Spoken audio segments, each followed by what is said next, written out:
Hello everyone.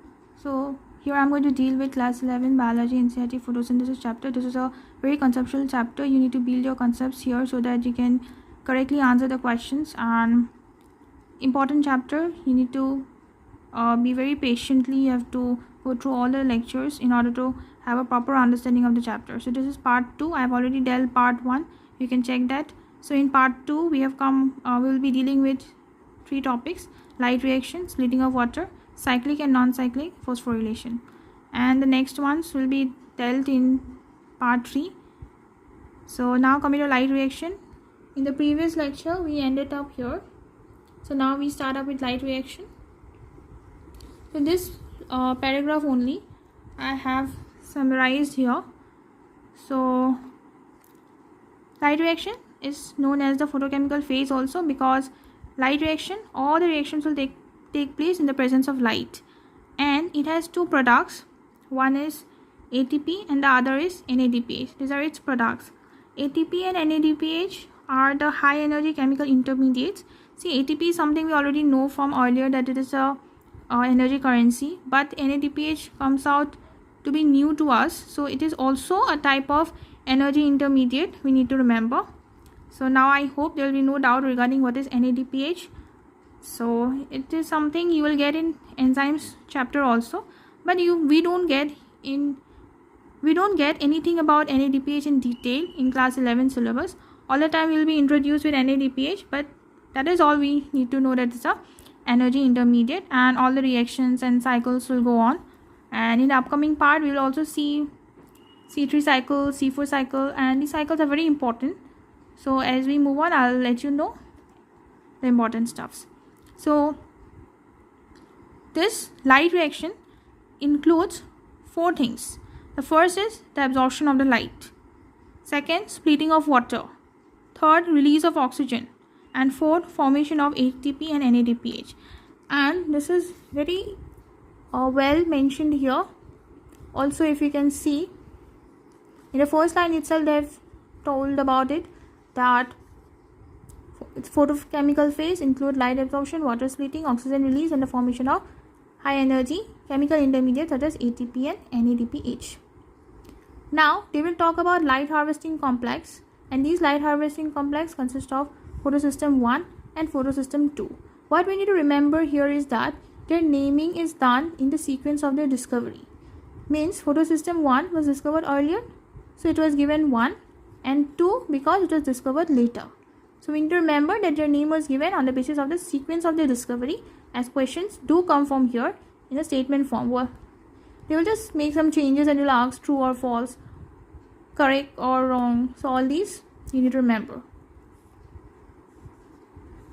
And similarly, we'll come across 2 more terms here: antenna and reaction center. So now, what is antenna? Except chlorophyll A, all other chlorophyll pigments such as chlorophyll B, carotenoids, xanthophylls, all will come under antenna. And reaction center, chlorophyll A molecule will form the reaction center.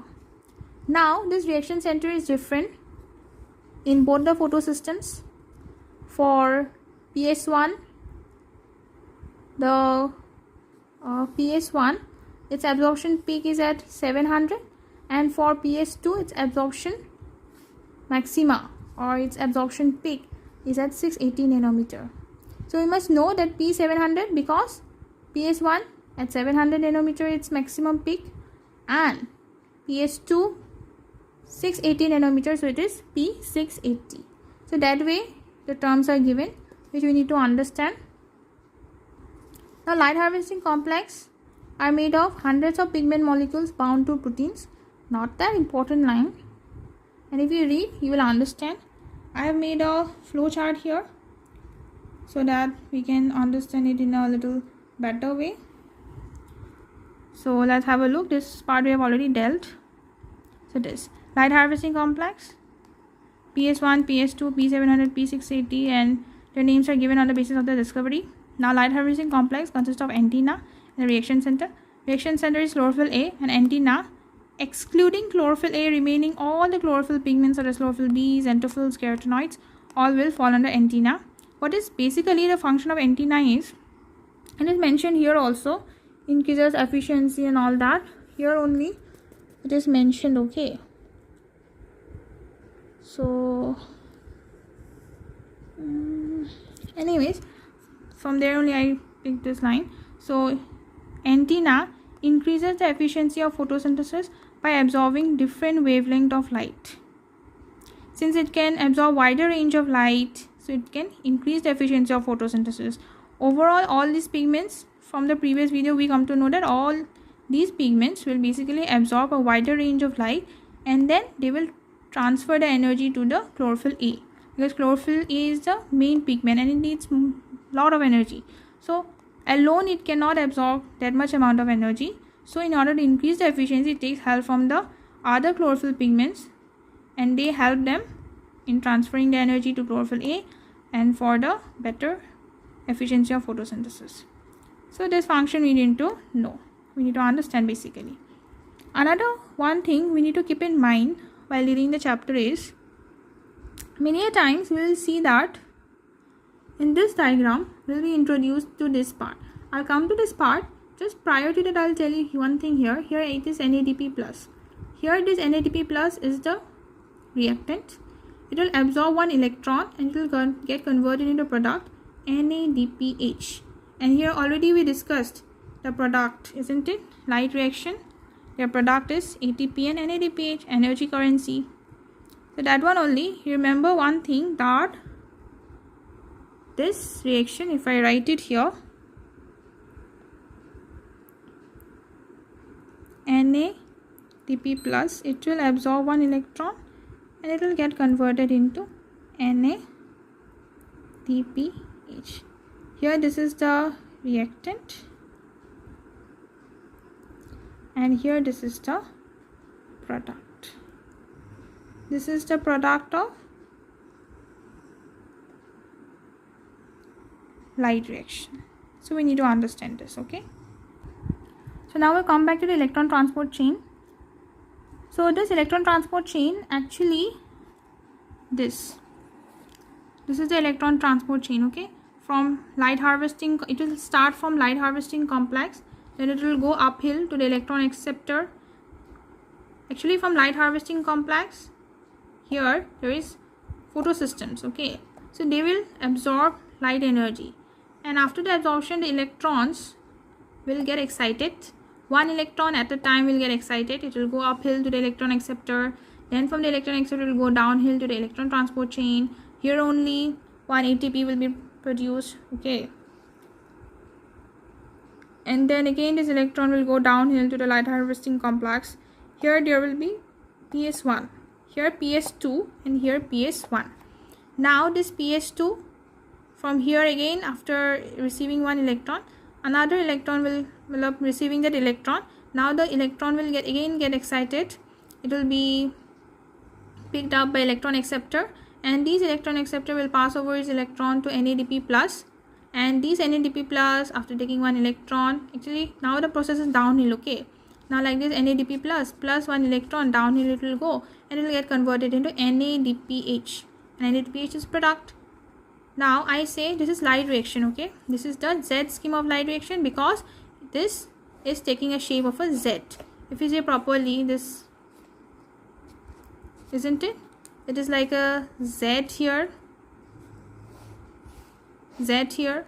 So that is why Z scheme of light reaction. And already in the previously I have mentioned that it will have ATP and NADPH as a product, formation of these products. Light reaction has two products. If they ask you what, it is always ATP and NADPH. And here we can clearly see that we will get NADPH as a product, and another here ATP. So that is why ATP and NADPH we get as a product. Remember that whatever in this chapter, all these kind of charts are given, they are basically to understand the content, the theory, okay. Whenever you are reading it, relate it to them. You yourself will be able to see the entire picture then, okay. Now here actually what happens is, they will say that one electron will get excited. Then it lost one electron. Now this electron needs to be replaced. Who will give us electron? So water will split in as 2 electron, 2 proton and oxygen. So from here we will get another electron. While by splitting of water, we will get an electron that will go here and it will replace the electron that was lost by transferring uphill. Okay, and here we will say downhill, and that is why here somewhere you will see that it is also known as the movement of electron is downhill. It is mentioned downhill because at the end the electron will go downhill only. NADP plus will go downhill and it will get converted into NADPH as its products. So now coming to the electron transport, PS2, as I already said, here there will be PS2 and here PS1. Here PS2, its maximum peak is P680, means 680 nanometer is its maximum peak, where it can actually what is 680 nanometer? It is the wavelength of the light. So PS2 will absorb the wavelength of the light at 680 nanometer, and PS1 will absorb at 700 nanometer. So 700 nanometer, 680 nanometer, these are the wavelength of light. And if you know physics, you must be knowing also in class 10 we get in physics also regarding wavelength, regarding frequency, all this we come to know, right? So wavelength of light is what? Lambda. So lambda is equal to 680 means PS2. Lambda equal to 700 nanometer means P means the PS1. Okay, so that is all. Because this chapter is interesting because here somewhere you will be seeing chemistry going on, little bit of physics, and bio is already there only. It's like a fusion of all the three. Very interesting chapter it is. I used to love this chapter a lot. In 11, as soon as people see this chapter, for them it's like a nightmare at initial. But remember, if you work out with this chapter well, the chapter is no more going to be a nightmare. This chapter, if you can build good concept in this chapter, then this chapter will no more be a nightmare. You will also start liking the chapter the way I am liking. Hard chapters, I always like to take it as a challenge. I really love taking challenges, and anything that is hard, I find it even more interesting to do it in a more simplified way. And through my explanation, you'll come to know how much simplified I have tried to make it actually. And however I'm explain it well. Each and every line properly you must understand. If you do not, do let me know in the comment section. Okay, I'll resolve it, but it's important that you get the concepts well. And whenever you write theory exams, for example, whenever you'll have your final exams of class 11, or you'll be having your pre-boards, whenever this question comes, no, please, one thing you can do, please draw this also. By seeing this, you will automatically go on writing this paragraph. Okay, so that is all. And in chemistry, if you have studied class 11 chemistry, if you have studied atomic structure, then you will be very easily aware about how the electrons get excited on absorbing light energy. You know, they will absorb the light energy, then electrons will get excited from energy level 1 to energy level 2 and so on, isn't it? So that is all going on. It is getting energy from the light, electron is getting excited, it is going up, then the electron transport chain. It is like a chain, no? One after other. First electron acceptor will accept, then it will go to electron transport system, then this. It's like a chain only, one by one the electron is going on and on and on. Okay, so the electron transport, photosystem 2, the reaction center chlorophyll A absorbs 680 nanometer wavelength of red light. Remember, red light, causing electrons to become excited and jump into an orbit farther from the atomic nucleus. Isn't it chemistry going on here, atomic structure? Yes, exactly. but it doesn't mean that now you'll start opening that and start reading. That much, whatever I say, that much only needed. Now, not more than that. Okay, these electrons are picked up by an electron acceptor, which passes them to an electron transport system consisting of cytochromes. Now, you might be wondering, what are these cytochromes am I talking about? Honestly, you need not know. You just need to know that it is like an electron storer, which for the time being will accept the electron and then it will pass over to another. It's like an electron carrier only, cytochrome. Cytochrome is a electron carrier. That much only. You need not go into detail. Okay, this much only needed. Enough. So, as I already say, electrons are picked up by an electron acceptor. As I said here, from PS2, the electron will be picked up by electron acceptor, then it will go to the electron transport system. This is what it's mentioned. Okay, to an electron transport system. Okay, the movement of electron is downhill in terms of an oxidation, reduction or redox potential scale. So they have assumed that this is under a redox potential scale. Okay, scale we know, no, x, y scale in graph and all. X we take a scale, y axis we take a scale. Okay, so they are trying to set it in a redox potential scale. Just like an atomic structure, there is energy level. Sorry, in chemical bonding, I think. Sorry, chemical bonding will get molecular orbital theory. There you will see energy level. Energy scale used to be there. Anti-bonding, molecular orbital, bonding, molecular orbital. Do you remember? If you have encountered that chapter. Anyways, so see, prior only they said that the movement of electron is downhill, which we will see here. It will go like this. Okay, so earlier only they mentioned it. So sometimes that is why Ncert become a little confusing, because certain things they tell it beforehand. Okay, if they would have explained everything and then they would have said like here they told Z scheme at the end. Yes, here only if they could have said downhill also, it would have been better. Initially they gave it here and they tried to make us confused, but we need not get confused. Okay, so this movement of electron is downhill in terms of an oxidation, reduction or redox potential scale. Enough, this much only, need not go into detail now. What is that? Just the scale, remember like this. It is PS. In this scale, first PS2 will be there at a lower level, and at higher level PS1 will be there. Because it is 680, it is less, so it will absorb less energy. This is at 700, so it will be at up, it will absorb more energy.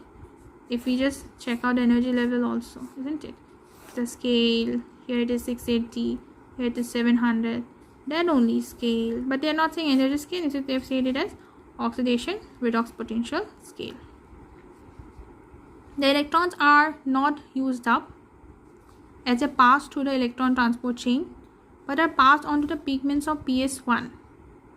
The electrons are not used up as they pass through the electron transport chain, but they are passed on to the pigments of PS1. So here electron is not used up. It will just go on passing from PS2. It will be passed to PS1. Okay, pass on to the PS1. Simultaneous electron in the reaction center of PS1 are also excited when they receive red light of wavelength 700 nanometer and are transferred to another acceptor molecule that has a greater redox. So now from PS1 another electron will get excited. As soon as it accepts that electron, PS1 electron will, one of its electron will get excited uphill. Okay, electron acceptor will accept it, then again it will go downhill. That will be mentioned here. Now you see these electrons are moved downhill again, this time to a molecular energy rich NADP+. So NADP+ is a molecule of energy rich. It is an energy rich molecule, NADP+. So now NADP+ will achieve one electron, receive one electron, and it will get converted into, or we can say in their terms, that reduces itself to NADPH plus H+.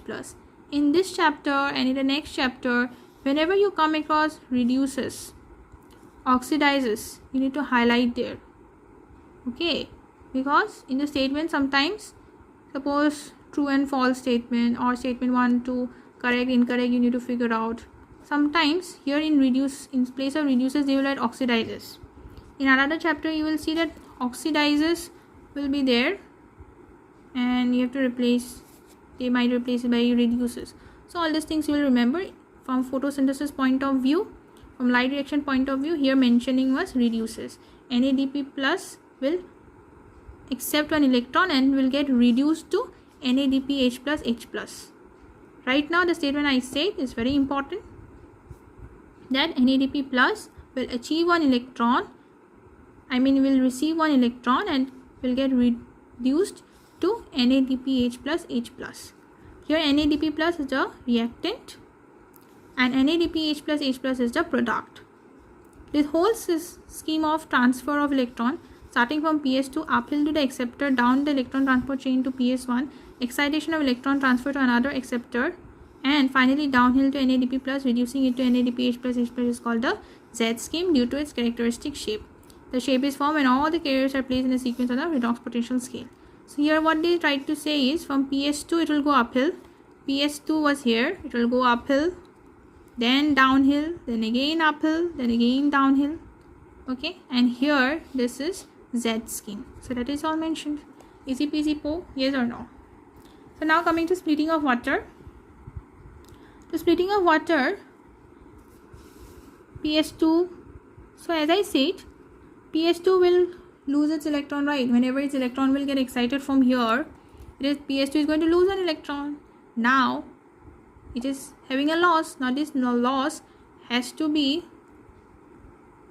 it shouldn't be in loss, right? So what will do? Water will split up and it will give PS2 one electron. Okay, so that is what they will tell here.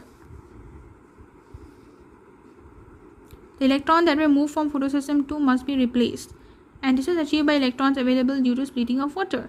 The splitting of water is associated with the PS2. Water is split into 2H plus, oxygen, this is 2H plus and 2 protons. Okay, H plus, here it is proton, into 2 protons, oxygen and electrons.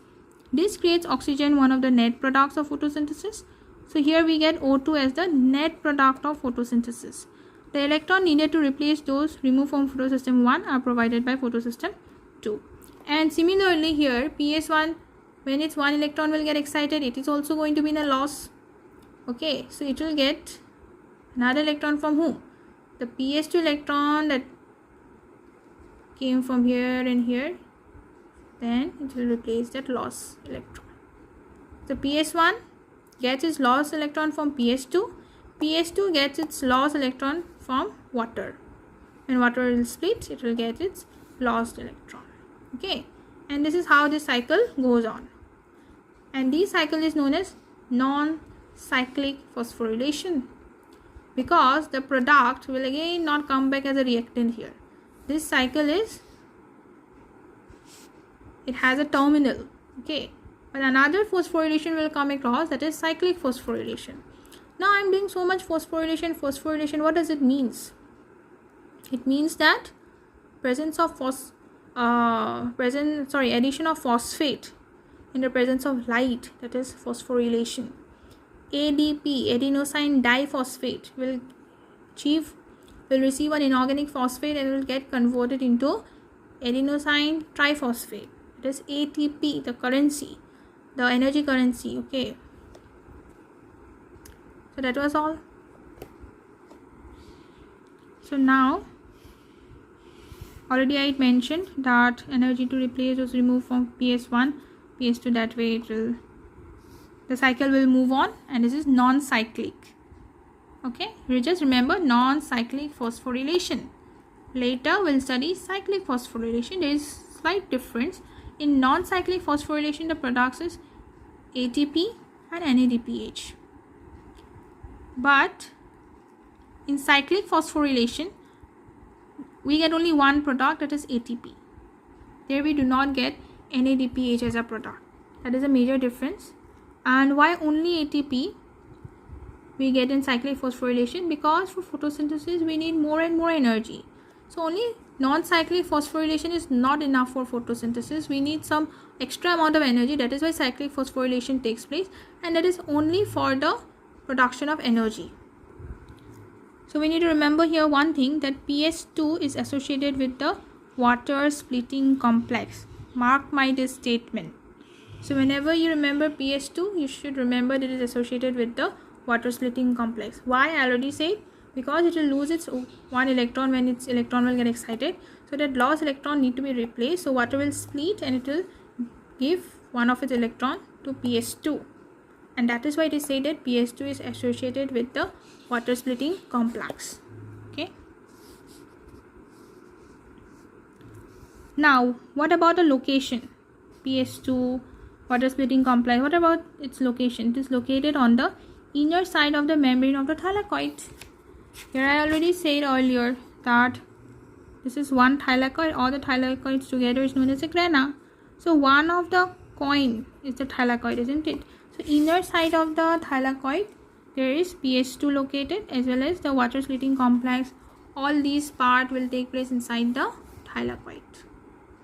Okay, that is why known as the inner side of the thylakoid membrane. Now I don't think we need to explain what is membrane. The inside PS2 will be located. Okay,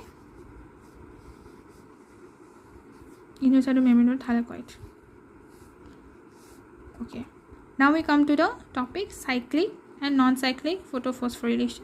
I think let me cover this in the next video because the time is running. Okay, so we'll cover it in the next part. Thank you.